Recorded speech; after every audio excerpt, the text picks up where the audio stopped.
What's up, folks? Fuzzy Pixels here, and welcome back to Green Man Gaming. I'm joined by a very special guest today. Say hello, Garth. Hello. Now, Garth, you're the lead producer on XCOM 2, right? Yes, that's right. Cool. Now, Enemy Unknown, cracking game. Obviously, Enemy Within expanded on that, somehow made it even better. How did you go from sort of that success and taking a beloved, very classic title to sort of going into XCOM 2? What were the new pressures and what feedback did you get from the community that you wanted to really take into this project? Yeah. Wow. There was a lot. I mean, I can remember following Enemy Unknown and Enemy Within. It was extremely humbling. It still means so much to us. I remember that time after we released when you don't quite know. You're like, we busted our humps on this game for the past few years. We hope everyone likes it, and we got some really nice feedback from the community. And we said, okay, what are we going to do next? Design had a few pillars in mind that they really wanted to do after hearing all the playthrough feedback and really being able to take a step back and think about, okay, this is the DNA of what Enemy Unknown is. How can we make it better? A few of those things lined up nicely with community, with feedback we heard from the community. When you look at things like our procedural maps, we really wanted to make sure that you did not see the same thing twice.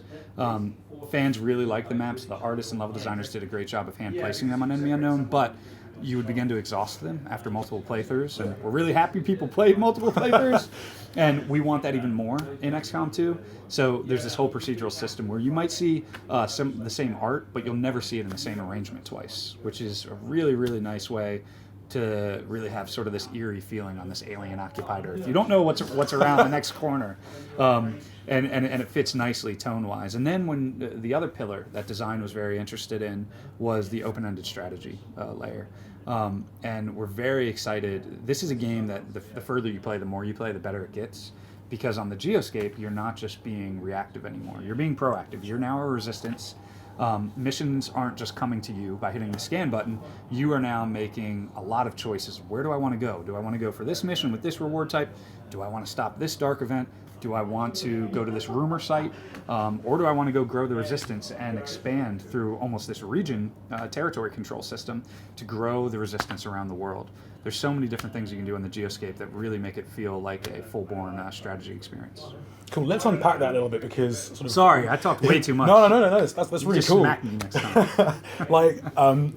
I have this feeling that risk versus reward, that sort of choice and consequence, both within the gameplay and sort of where it has been sort of a big part of XCOM. Totally. And obviously, you ramped it up another level. Can we start on the battlefield? Like, what are the sort of new elements in terms of that sort of push-pull risk versus reward thing? That, and the new elements you've brought in to expand upon the gameplay from Enemy Unknown. You hit the nail on the head. I mean, XCOM is all about risk-reward, overcoming consequences, overcoming odds. There's a lot of things we did from a high level, but if you want to start on the battlefield, there are a few new classes that have some really interesting things that both hit on risk-reward and then also make even moment-to-moment action of combat unpredictable. If you look at things like the Specialist, you have this little gremlin, this little robot drone. Really cool. And they can do, they can do a lot. I mean, they can act as a support unit. You can even send them out to go attack enemies and give them a shock. They can also go and infiltrate the Advent, which is the aliens' frontline forces, infiltrate the Advent network, where they can go to workstations or these Advent security posts that they're these big things that just procedurally show up in cities or small towns or these other biomes we haven't talked about yet. I almost just almost got an exclusive one. And you can send the gremlin over there and he can hack into that network. And then you have a decision to make. There are 2 reward types you can get and they have a percentage on them. And you can choose to go for them. You can roll based on the tech stat of your specialist to say, okay, do I want to give my entire squad the run and gun ability? Or do I want to give my entire squad sight? Can you imagine? That would be insane. And you can go for that, or one for one that may even be greater, but it's harder to get, and it may even affect the strategy layer if you want to get like a facility lead, which helps you grow your network quicker. You can go for those, but if you fail, then the entire enemy squad in that moment will get stronger. They might get a heightened line of sight, where now all of a sudden your concealment is broken, or their aim might shoot through the roof, or their mobility might be higher. So all of these things are random and can change every single time you hack, and it really gives this sense of like, how do I want to control the tide of this moment-to-moment battle? It's really cool. I found myself actually chickening out from hacks because I was afraid that the forces would find me. And that's another choice you can make. If you are chicken shit, you can back out as well. So that can happen. I've done that myself. And then you can, of course, the other cool thing the Gremlin can do is hack the robotic units. Yeah. So you can take over a turret, you can take over a mech. You can choose to try to take them over. That's the greatest reward. That's hardest to get, or just simply shut them down, which is much easier to get. But then you don't get their firepower on your squad. Yeah. If you fail altogether, then they just get stronger armor. So you always have to be careful. Don't fail. Yes. Yes. I think obviously with XCOM being very underground, they've lost the war. Like they're small, they're much smaller. They're damaged. Like they're fighting back in sort of guerrilla style. One of the things that's been brought in has been, and you spoke about it in the presentation, concealment. Yes. Can you tell us a little bit about how that affects gameplay and what you guys wanted to do with that feature? Yeah. We were really excited to sort of add this, again, another tactical modifier to the front end of a map. Because you're striking from the shadows, because the aliens don't know you're there, you have an opportunity to set up an ambush. And depending on where the enemies are patrolling and where their pod spawn points are, you can either set up a pretty massive ambush or a quick strike and try to take them down efficiently. But it's very fun to say, okay, I'm going to set up my squad of 4 or 6 or whatever, place them outside of the unit's line of sight. Those guys are sitting there smoking a cigarette, patrolling. They don't know you're there yet. You can place your entire squad into Overwatch and then take a proactive shot with your last unit, and all of a sudden they're alerted and they're getting wiped out sequentially by your squad very, very efficiently. And you get an aim bonus. They're out of cover. So it's a really nice way to get the jump on the map and make sure that the odds aren't stacked against you, because a lot of these maps have more enemies even than enemy unknown. So you want to be able to even the odds by taking down that first group pretty efficiently. I think even there, though, there's this kind of risk-reward element, because I found myself sort of trying desperately to set up my troops in some sort of amazing ambush fashion, and then one just went one square too far, and the enemy just went, aha! Yeah. I was just like, oh, crap. Yeah, I mean, that's the thing. We have these red detection tiles that are pretty clear if you have seen the enemies that you cannot go into there. But even if you're not in those tiles, if you get a little too greedy and you're like, I'm going to get my last guy into this spot, then they can walk, and if they walk and flank you, you're spotted, and you didn't get any Overwatch shots off at all. So it is a pretty cool risk reward. Okay, let's expand this out to the geoscape, and there are some really, really cool new features here, like emergent dynamic events. Right. Can you tell us a little bit about those and the things that'll pop up procedurally throughout gameplay? Yeah. So going back to that strategy layer, we want it to be more vast, more unwieldy, more unpredictable. And I talked about all the geoscape choices you can make. So that's just what you can do proactively. The aliens are also working towards their own projects. We call those dark events, and those change every single game you play. So you'll sort of see every month what the aliens are working towards. The Resistance tells you, we have intel, they're working towards this. You can counter some of these. And the way that you counter them is taking guerrilla ops missions. So you're looking at where the mission is, what reward type you get, and then what dark event type you're countering. Yeah. In typical XCOM fashion, you can't counter everything. So you sort of pick your poison. Like, I do not want Faceless to show up on every single map as a hidden civilian. So I'm going to go stop this one as well.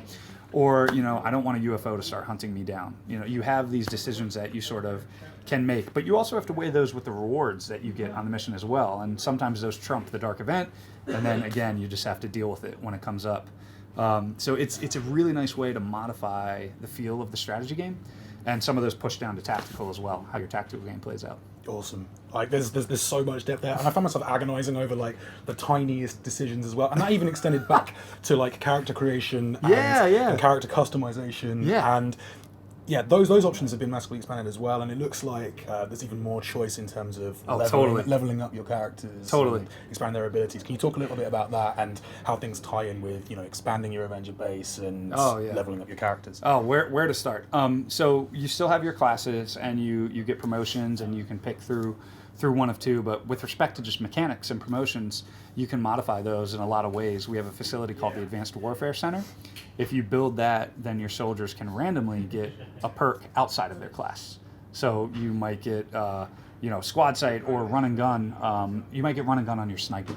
Can you imagine that? So that's awesome. Again, it's just how can we make things feel a little more different and vary for each one of your playthroughs. And then, of course, you have character customization with the way they look. That's taken to a whole new level. No afros, though, man. We have an afro? Are there afros? Yeah, Is it you didn't see unlockable? it? I didn't see it. It might have been under veteran right now. I have to check, but we do have an afro. We totally Yes. do. We can create you. Yes. I will create you and send you a screenshot. We got your I would love that. we got your I would love glasses and that. everything. Oh, man. We got sort of the half beard. Yeah, I was totally, man. panicking there, like for a minute. I was just No, like, no, no. I could get a fade or No, like we have high it. top, but We have it. amazing. We have it. So yes, Best game of the year. 10 out of 10. Done. There it is. so you can totally do that. And then of course you can like change their poses, the way they look, that reflect their personality. And That we is really also cool. have- You can properly kind of role play now. Yeah, totally. And then when they walk up before a mission, they sort of reflect that pose. It's very neat.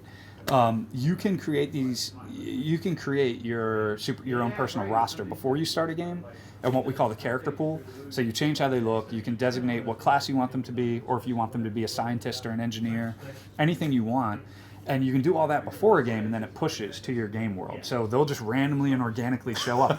You may have, if I created you, you might show up on a rescue mission where all of a sudden you're locked up in an advent cell, and I see you in there, and I'm going in to save you, and I evacuate you out. It's little touches like that are very different than Enemy Unknown that are pretty exciting. You can even type biographies for each of these folks as well. So when you get them, it sort of says where they came from, And people will. Oh yeah, totally. Actually, yeah. Just kind of along that train of thought.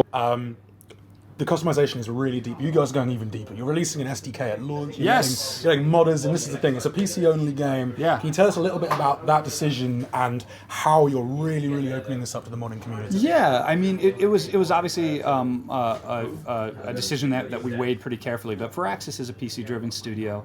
When we looked at what we wanted to do with XCOM 2, and that we could stay laser focused on that by being on one platform, it made a lot of sense for us.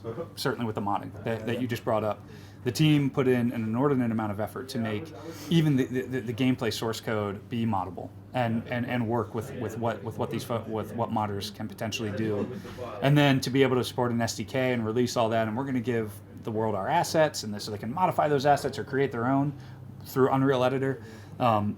It really allows us to make up for the fact that we did not have this support on Enemy Unknown. Yeah. We want to see what other worlds can be created, and this game engine plus this design, I think, is ripe for other worlds. So we can't wait to see it. Are there any favourites from any Enemy Unknown? Are there any like mods that you really looked at and went, yes, we want you guys to be able to do that and more? Yeah. I mean, you have to give major props to the Long War crew. Yeah.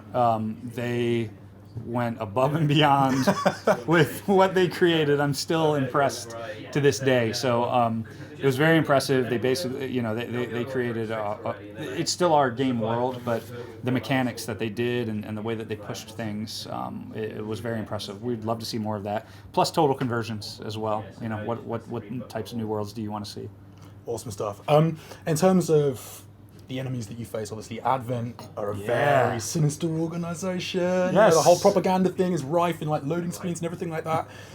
How dangerous are they, and what are kind of your favorite new units that can really, really mess with the player? Because we saw the Viper in the demo, and that thing yanked me out of cover so much. Yes, yeah. I mean, that's one of my favorite things at a low level on tactical. It's the feel of the enemies. As you start to learn each of these aliens, they have some abilities that go way above and beyond what we had in Enemy Unknown. I mean, if you just look at the Sectoid and compare the Sectoid, both are the first aliens in Enemy Unknown and XCOM 2, and the Sectoid in Enemy Unknown could mind merge, right, and take their shots. The Sectoid in XCOM 2 can do a mind spin, which will either panic or disorient you, or suffered that. or mind control you. There's a chance with the first alien in the game you could get mind controlled. So this gives a sense of how dangerous these guys are, and how unpredictable they are too. Their abilities are completely, you don't know what you're going to get. The sectoid can also psionically reanimate dead soldiers. Did that happen to you? It hasn't yet. Okay, But now, well, now I know it will. They Like, I'm can do terrified. that. They can raise from the dead and inject them with psionic spirit. Oh, so screwed. And then these things are lumbering after you, and you need to take out the sectoid, and then they'll go down. So that's just the first alien in the game. I love how the design team, the artist, with how they visualized them, made these aliens truly feel like that much more of a brutal threat relative to Enemy Unknown, and that's in line with the world as well, because these aliens have evolved from decades since Enemy Unknown. They've gotten stronger. They own the world now. You know, Yeah. they have a little bit of a swagger with them, but they've been in the shadows. And the longer that you play through the game, and the more popular support that XCOM builds, then they start coming forth, and the Advent take a little bit more of a back seat, because the Advent are just their front, right? The cool thing about the Advent, though, is we have many different variations of Advent, and they play different tactically as well. Yeah. So they look pretty similar, but when you encounter them, they have these different things they can do. The Shield Bearer will completely buff all the units around him by placing these red shields on them, and that can happen with any enemy type. And then you have the Stun Lancer that charges you like a psychomaniac. Yeah, that guy was interesting. Oh, you saw him? Yeah. They just charge you psychotically because they want to hit you with their stun baton. They might stun you. They could even knock you unconscious with the stun baton, where your guy then is out for the match unless you have a revive ability. Yeah. So they're very difficult as well. I love how menacing the aliens feel. It does feel like that, yeah, both on a sort of large scale and down on the battlefield as well, because obviously, yeah, they've got some fantastic abilities, but then obviously with the emergent events, you genuinely feel like this is an unpredictable battle. Yeah, that's right. What is I guess what's the thing you're most proud of with this game, or your favorite thing in the game? What is the thing that to you encapsulates everything awesome about Everything I XCOM just 2? talked about. No, that's so lame. I can't say that. Yeah, you got to narrow No. it down, man. You got to narrow it down. I think the more that I've played, and I've done quite a few playthroughs, I truly love how this game gets better the deeper you play, and a lot of that is driven by everything overall being more unpredictable, but the strategy layer and all the choices you can make on the strategy layer. I think Enemy Unknown, the strategy game was very, very good, and it was well designed, but we have a lot more choices now, and I think that's something that's allowing us and Firaxis to put their own stamp on XCOM 2 and make it feel very different from Enemy Unknown or XCOMs before it. And I think strategy fans will really appreciate that as well. You know, something that will make you think, if you lose, I lost a few times already, if you lose, you don't get frustrated. You sort of think, wow, how could I have done that differently? Yeah. You know, what could I have done strategically from a high level? I want to start up a new game right now and try it. And it's given me that feeling, and I'm very proud of that. I guess just to sort of bring it full circle, like we asked how you progressed from Enemy Unknown to this title. But I mean, obviously the pressure was kind of different there. You were dealing with a classic thing. Now, as you mentioned, you can really make XCOM 2 your own, your Firaxis game. Can you talk a little bit about the difference between that and how that's changed sort of from Enemy Unknown to now? Yeah, I mean, Your hopes and fears, I guess, for launch. Yeah, sure. There are, I think, some core pillars, some staples of what makes XCOM, going back all the way to UFO Defense and the original titles. And I don't think you can ever betray those. You have a high-level strategy management. You have a low-level boots-on-the-ground tactical game with a reciprocal relationship. That's part of the secret sauce of the design of the game. And from everything I've seen today, it's definitely got that secret sauce. That's good. That's good. And I want you to get more into the geoscape too. So that's something that we can't betray and doesn't even really come up. You know, with the team, Sure. we're just like, this is XCOM. We know we have to do. This is what makes this franchise special. But then when you look at some of the other things that we've talked at length about with the geoscape, the details of the geoscape, the team has made their own. That's very different. There hasn't been a geoscape like this on any XCOM game before. But the goal was we still have this base management section. We still have a high-level strategy game. We want to provide even more choice. So how can we do that without betraying the pillars of XCOM? And I think the team is always very respectful of those pillars. So I'm not too worried about that end of it. Obviously, we hope the decisions made will pay off and that fans have as much fun as we're having playing it as well. That's what you worry about, I guess. But we'll see once it gets out. Cool. Well, thank you so much for chatting to me today. And I've got one final, perhaps the most important question. Yeah, sure. Peanut butter or Nutella? Peanut butter on a Tella? Or Nutella? What's a Tella? Nutella. Oh, Nutella! Yeah. That would be amazing. But which peanut butter one? or. Which I thought you one, said man? peanut butter on Nutella. No, man. Like you gotta choose. I like them both. The world is I don't over. want to choose any. The aliens have invaded. XCOM's underground, and you've got a choice between peanut butter or I thought you Nutella. said peanut butter What do you on take? Nutella. What do you take onto the Avenger? Peanut butter. Yes. Peanut butter. Suck it, Dave. Peanut butter. I'm sorry, Dave. My man Garth is He's a peanut right. butter man. Thank you so much. Yep. Best of luck Absolutely. with XCOM 2. It's fantastic, guys. Hit subscribe, tell your friends. We'll be back with more video awesomeness in the very near future. But until then, bye.